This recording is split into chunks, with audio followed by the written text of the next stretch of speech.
Welcome दोस्तों, आज हम आपको ले चलने वाले हैं एक ऐसे रहस्यमयी और रोमांचक सफर पर जहां आप जानेंगे उन रूपवती अप्सराओं के बारे में जिसके कामुक कारनामों ने बदल कर रख दिया स्वर्ग और इतिहास।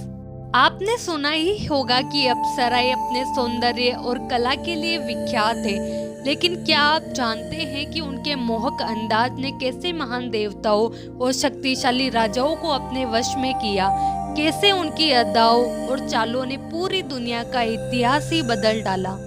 तो बने रहिए हमारे साथ, क्योंकि इस वीडियो में हम आपको बताएंगे उन अद्भुत घटनाओं के बारे में जो रहस्यमयी अप्सराओं और उनके अद्वितीय कारनामों से जुड़ी हुई है। वेद और पुराणों में उल्लेख मिलता है अप्सरा सबसे सुंदर और जादुई शक्तियों से संपन्न होती थी। यह गंधर्व लोक में रहती थी। यह देवलोक में नृत्य और संगीत के माध्यम से देवताओं का मनोरंजन करती थी। देवराज इंद्र ने सिंहासन की रक्षा के लिए अनेक बार संत तपस्वियों के कठोर तप को भंग करने के लिए अप्सराओं का इस्तेमाल किया है। अप्सराओं के ऐसे इस्तेमाल के चलते धरती पर अप्सरा से उत्पन्न लोगों का वंश चला। और जानते हैं कैसे अप्सराओं ने मनुष्य जाति का इतिहास बदल कर रख दिया। रंबा। प्रमुख 11 अप्सराओं में प्रधान अप्सरा रंबा के कई कारनामे हैं। रंबा अपने रूप और सौंदर्य के लिए तीनों लोकों में प्रसिद्ध थी। यही कारण था कि हर कोई उसे हासिल करना चाहता था। रामायण काल में यक्ष राज कुबेर के पुत्र नल कुबेर की पत्नी के रूप में इनका उल्लेख मिलता है। रावण ने रंबा के साथ दुष्कर्म करने का प्रयास किया था, जिसके चलते रंबा ने उसे श्राप दिया था कि जब भी तू तुझे न चाहने वाली स्त्री से संभोग करेगा, तब तुझे अपने प्राणों से हाथ धोना पड़ेगा। माना जाता है कि इसी श्राप के भय से रावण ने सीता हरण के बाद सीता को छुआ तक नहीं था। महाभारत में इसे तुरुम्ब नाम के गंधर्व की पत्नी बताया है। स्वर्ग में अर्जुन के स्वागत के लिए रंबा ने किया था। उस वक्त उर्वशी भी थी जो अर्जुन पर मोहित हो गई थी। एक बार विश्वामित्र की घोर तपस्या से विचलित होकर इंद्र ने रंबा को बुलवाकर विश्वामित्र का तप भंग करने के लिए भेजा, लेकिन ऋषि इंद्र का षड्यंत्र समझ गए और उन्होंने रंबा को 1000 वर्षों तक शिला बनकर रहने का श्राप दे डाला। सवाल ये उठता है कि अपराध तो इंद्र ने किया था, फिर सजा रंबा को क्यों मिली?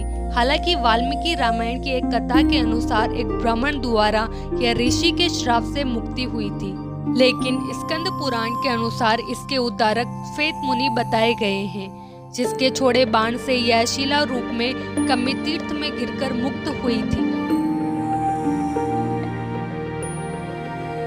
उर्वशी। एक बार इंद्र की सभा में उर्वशी के नृत्य के समय राजा पुरूरवा उसके प्रति आकृष्ट हो गए थे, जिसके चलते उसकी ताल बिगड़ गई थी। इस अपराध के कारण इंद्र ने रुष्ट होकर दोनों को मृत्युलोक में रहने का श्राप दे दिया था। मृत्युलोक में पुरूरवा और उर्वशी कुछ शर्तों के साथ पति पत्नी बनकर रहने लगे। दोनों के कई पुत्र हुए। इनके पुत्रों में से एक आयु के पुत्र नहुष हुए। नहुष के ययाति, संयाति, अयाति, अयति और ध्रुव प्रमुख पुत्र थे। इन्हीं में से ययाति के यदु, तुर्वसु, ध्रुहु, अनु और पुरु हुए। यदु से यादव और पुरु से पौरव हुए। पुरु के वंश में ही आगे चलकर कुरु और कुरु से ही कौरव हुए। भीष्म पितामह कुरुवंशी ही थे। यही उर्वशी एक बार इंद्र की सभा में अर्जुन को देखकर आकर्षित हो गई थी और इसने इंद्र से प्रणय निवेदन किया था, लेकिन अर्जुन ने कहा, हे देवी, हमारे पूर्वज ने आपसे विवाह करके हमारे वंश का गौरव बढ़ाया था, अतः पुरु वंश की जननी होने के नाते आप हमारी माता के तुल्य हैं। अर्जुन की ऐसी बातें सुनकर उर्वशी ने कहा, तुमने नपुंसकों जैसे वचन कहे हैं, अतः मैं तुम्हें श्राप देती हूँ कि तुम 1 वर्ष तक नपुंसकत्वहीन रहोगे। इस तरह उर्वशी के संबंध में सैकड़ों कथाएं पुराणों में मिलती है। मेनका। मेनका ने अपने रूप और सौंदर्य से तपस्या में लीन विश्वामित्र का तप भंग कर दिया। विश्वामित्र सब कुछ छोड़कर मेनका के ही प्रेम में डूब गए। मेनका से विश्वामित्र ने विवाह कर लिया और मेनका से विश्वामित्र को एक सुंदर कन्या प्राप्त हुई जिसका नाम शकुंतला रखा गया। शकुंतला छोटी ही थी, तभी एक दिन मेनका उसे और विश्वामित्र को छोड़कर फिर से इंद्रलोक चली गई।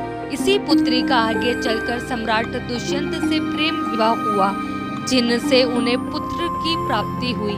यही पुत्र राजा भरत थे। मरुद गणों की कृपा से ही भरत को भारद्वाज नामक पुत्र मिला। भारद्वाज महान ऋषि थे। चक्रवर्ती राजा भरत के चरित्र का उल्लेख महाभारत के आदि पर्व में भी है। इसी भरत के कुल में राजा कुरु हुआ और उनसे कौरव वंश की स्थापना हुई। कुरु के वंश में शांतनु का जन्म हुआ। शांतनु ने गंगा और सत्यवती से विवाह किया था। इसका मतलब यह है कि उर्वशी के वंश को ही बाद में मेनका ने आगे बढ़ाया। पुंजिक स्थला, एक और जहां उर्वशी और मेनका ने पुरुरवा के वंश को आगे बढ़ाया था, वही पुंजिक स्थला ने वानर वंश को नया आयाम दिया था। माता अंजनी से हनुमान के जन्म की कथा तो सबने सुनी है, लेकिन बहुत कम लोग जानते हैं माता अंजनी इंद्र के दरबार में पुंजिक स्थला नामक एक अप्सरा थी। पुंजिक स्थला तपस्या करते एक तेजस्वी ऋषि के साथ अभद्रता कर दी। गुस्से में आकर ऋषि ने पुंजिक स्थला को श्राप दे दिया कि जा तू वानर की तरह स्वभाव वाली वानरी बन जा। ऋषि के श्राप को सुनकर पुंजिक स्थला ऋषि से क्षमा याचना मांगने लगी। तब ऋषि ने दया दिखाई और कहा कि तुम्हारा वह रूप भी परम तेजस्वी होगा। तुमसे एक ऐसे पुत्र का जन्म होगा जिसकी कीर्ति और यश से तुम्हारा नाम युगों युगों तक अमर हो जाएगा। इस तरह अंजनी को वीर पुत्र का आशीर्वाद मिला। इस श्राप के बाद वह धरती पर चली गई और वहां एक शिकार के रूप में रहने लगी। वहीं उनकी मुलाकात केसरी से हुई और दोनों में प्रेम हो गया। दोनों ने विवाह किया। केसरी और अंजना ने विवाह कर लिया, पर संतान सुख से वंचित थे। तब मतंग ऋषि की आज्ञा से अंजना ने तप किया। तब वायु देवता ने अंजना की तपस्या से प्रसन्न होकर उसे वरदान दिया कि तुम्हारे यहाँ सूर्य, अग्नि एवं सुवर्ण के समान तेजस्वी वेद वेदांगों का मर्मज्ञ महाबली पुत्र होगा। पवन देव की कृपा से पुंजिक स्थला को एक पुत्र मिला जिसका नाम आंजनेय रखा गया, जो आगे चलकर बजरंग बली और हनुमान जी के नाम से प्रसिद्ध हुए। तिलोत्तमा, तिलोत्तमा स्वर्ग की परम सुंदर अप्सरा थी। तिलोत्तमा की कई कथाएं पुराणों में मिलती हैं। उन्हीं में से एक कथा यह है कि हिरण्यकश्यपु के वंश में निकुंभ नामक एक असुर उत्पन्न हुआ था, जिसके सुंद और उपसुंद नामक दो पराक्रमी पुत्र थे। उनके तप से प्रसन्न होकर ब्रह्मा जी ने उनसे वर मांगने को कहा। दोनों असुरों ने ब्रह्मा जी से अमर तत्व का वर मांगा, लेकिन ब्रह्मा जी ने इसे देने से इनकार कर दिया। ऐसे में दोनों भाइयों ने आपस में विचार विमर्श किया। दोनों ने सोचा कि हम दोनों में बहुत प्रेम है और हम आपस में कभी लड़ते नहीं हैं। उनको पूर्ण विश्वास था कि वे कभी भी एक दूसरे के खिलाफ कुछ भी नहीं करेंगे। इसीलिए यही सोचकर उन्होंने ब्रह्मा जी से कहा कि उन्हें यह वरदान मिले कि एक दूसरे को छोड़कर इस त्रिलोक में उन्हें कोई भी नहीं मार सके। ब्रह्मा ने कहा तथास्तु। बस फिर क्या था, दोनों भाइयों सुंद और उपसुंद ने त्रिलोक में अत्याचार करने शुरू कर दिए, जिसके चलते सभी और हाहाकार मच गया। ऐसी विकट स्थिति जानकर ब्रह्मा ने दोनों भाइयों को आपस में लड़वाने के लिए तिलोत्तमा नाम की अप्सरा की सृष्टि की। ब्रह्मा से आज्ञा पाकर तिलोत्तमा ने सुंद और उपसुंद के निवास स्थान विंध्य पर्वत की ओर प्रस्थान किया।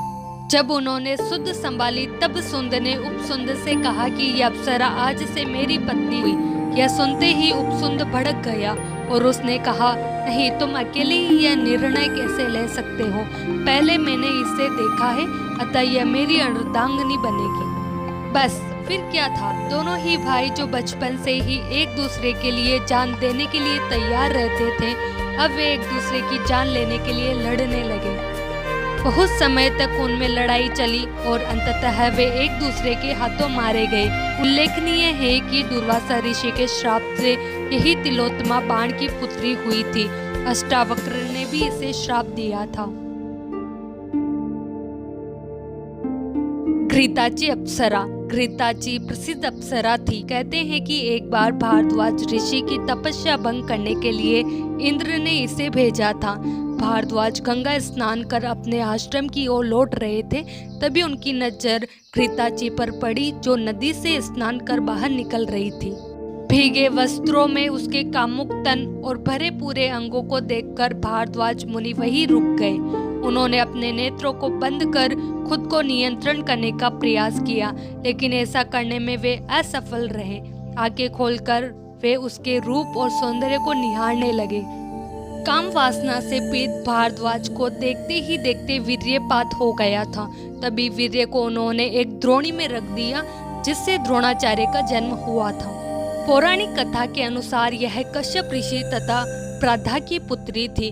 पौराणिक मान्यता के अनुसार घृताची ने कई पुरुषों के साथ समागम किया था। कहते हैं कि विश्वकर्मा से भी घृताची के पुत्र हुए थे। रुद्राश्व से घृताची को 10 पुत्र और 10 पुत्रियां उत्पन्न हुई थी। कन्नौज के नरेश खुशनाथ ने इसके गर्भ से 100 कन्याएं उत्पन्न की थी।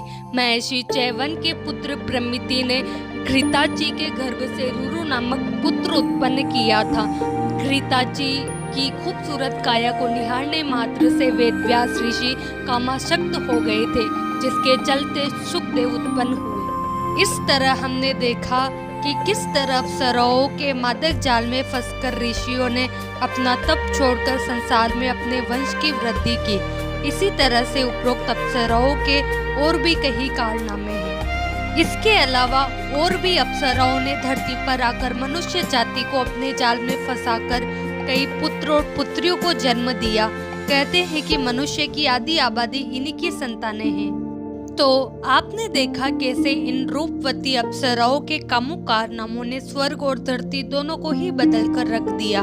उनके मोहक रूप और आकर्षण ने न सिर्फ देवताओं को बल्कि इस पूरे ब्रह्मांड को प्रभावित किया।